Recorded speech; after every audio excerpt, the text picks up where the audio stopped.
Hey, we got a good one here for you today. We are at the Southeastern Truck Nationals, Lebanon, Tennessee, and we're going to talk about this international, if you will, Apache 10. Come on, man, tell us what year, what you're running under the hood, yeah, and suspension-wise, what you got going on right here. Yeah, so this truck belongs to Mark Johnstone. He's out of Australia, and he found us to put the truck together for him. So we have a shop called Arizona High Test out of Chandler, Arizona. And he started off by buying this original 1960 Apache. He found it out of Wisconsin. And as crazy as Mark is, he decided to drive it back home in its original condition. So he purchased it inline 6.3 on the tree in running condition. The guy probably looked at him like he's crazy when he told him he's going to drive it across the U.S. in July. But he did, and it made it to our shop. That's awesome. Yeah. So then he contacted the guy Scott at REVB Chassis and bought a whole new chassis for it. So it's air ride, obviously, but they do a real nice frame for them where you swap out, you're not reusing anything. So at that point, he reached out to Nelson Racing, got a 427 LS with a 3.8 liter supercharger. Wow. We get a look at that? Yeah.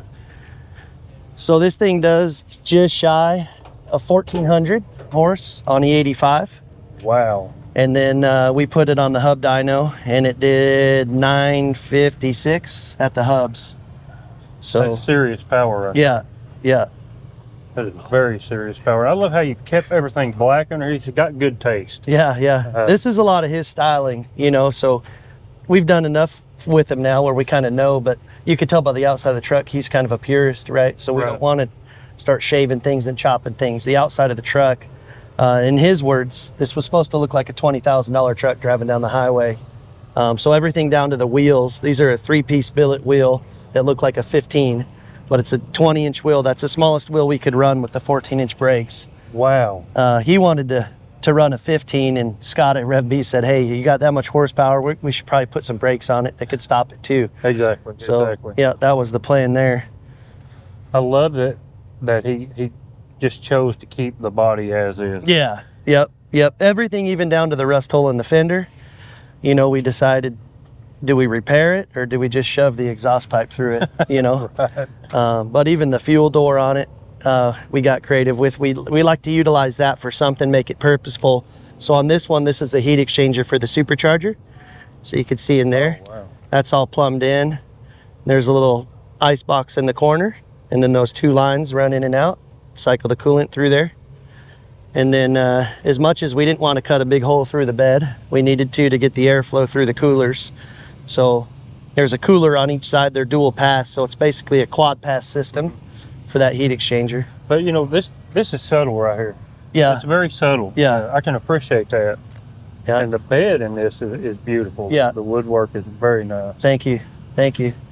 So obviously trim and everything on the outside has been untouched. Even down to the bed rails. This truck came with the bed rails too. Big back window, chrome trim. You got one that's obviously real nice too, so you understand how desirable and hard to find that stuff is. These trucks are, you don't see them. Yeah. They're 2 years only with the hood. Right. And that just makes them special. But Right. that sets them apart from a lot of other trucks out there, especially in the C10 world. Yeah. And he did a retro steering wheel in this too. Yeah. That's the factory steering wheel shrunk down, but you could buy it aftermarket now. Wow. Yeah. And then we incorporated the paddle shifters and everything into that, but I'll show you what's under the truck is obviously the surprise. This right here is very nice, especially for maintenance. All electric too. So I look at the back of these trucks when you have this much work into them. One, obviously you want to show them off, but more importantly, it'd be like having an engine without being able to pop the hood, right? Exactly. So you got really 5 pumps. You got 3 fuel pumps and you got 2 air compressors. So those need to be serviced. They need to be accessible. So that's kind of the point of the door. But the work done right here is second to none. Thank you. This thing is very impressive. Thank you. Very impressive. So I started this business. We're now a hot rod shop, but I started the business just focusing on plumbing. Mm-hmm. And so we would do, fuel lines and air lines and brake lines for these chassis. And we just started off by plumbing. And then I met Andy, and he does really phenomenal TIG welding work, you know, stainless and aluminum. So he started building headers and exhaust for these, and then we met enough good people that were specialized to where now we could turn out a whole vehicle. Very nice. And Yeah. boy, you do a job at that. I tell you. you what. Thank you. This is just something else. I just can't get over the amount of work under the truck, under the hood, in the back of the frame, and to leave the body like this. It almost, it's like you said, it looks like a $20,000 truck. Yeah. But at the same time, this right here is a very expensive, well-built hot rod. Yeah. That you can run this truck. Oh yeah, yeah. And you can run it pretty good with that much horsepower. Right, right. This thing's a blast to drive. It is. We just did a road trip to Moab, Utah. I believe it's about 800 miles each way. And he had his family in town, so he said, Jason, why don't you take this one and I'll drive the other one. And this thing, you know, we're getting 14, 15 miles to the gallon if you stay out of it. Right. And that's pretty good. Yeah. And, you know, just seeing this old truck laid down like this, and, you know, you're passing people uphill at 120 miles an hour like it's nothing. Right. Just the reaction you get from people at the next filling station, because they'll eventually catch you when you need to put fuel in it. But it's pretty cool. You know, it's really cool. I don't know that there's a cooler feeling for me than having something traditional on the outside, but I love a traditional look. Now, like these two here today, yeah, both of these actually are Mr. Craig's trucks. Now, I have one that hopefully will be here next year, and it's a 61. Oh, cool. And I'm kind of that way, you know. He's like reached out and he's like, "Hey, man, will you drive one of these trucks over?" Yeah, I'm honored. Yeah. I mean, that makes it great, you know. Especially when you get, you know, it's a different feeling when you're in something like this. Yeah. And you're driving it, and the way people look at it, it hits different. Oh yeah. Than your 2026 Silverado. Right. Right. Yeah, for sure. I mean, this is just dead impressive. And, you know, not everybody gets it with the patina and stuff. And for me, that's what really turns me on, because I don't really care what other people think. But the people that know what it is, they appreciate it. And to me, you know, meeting those people that are into this, like you and like that, there's kind of a whole nother element to the truck game. You know, you're right about that. There are people that don't get it. I can appreciate, you know, a $30,000 paint job just as much as anybody else, but there's just something to it when you can take what's there and make it beautiful like this. That's a different style of build altogether. It shouldn't even be thought of in the same way as, you know, a $30,000, $40,000, $50,000 paint job on some of these high-end trucks. Right. This is a totally different style for a totally different crowd. Yeah. And I'll tell you, this style right now is on fire. Right.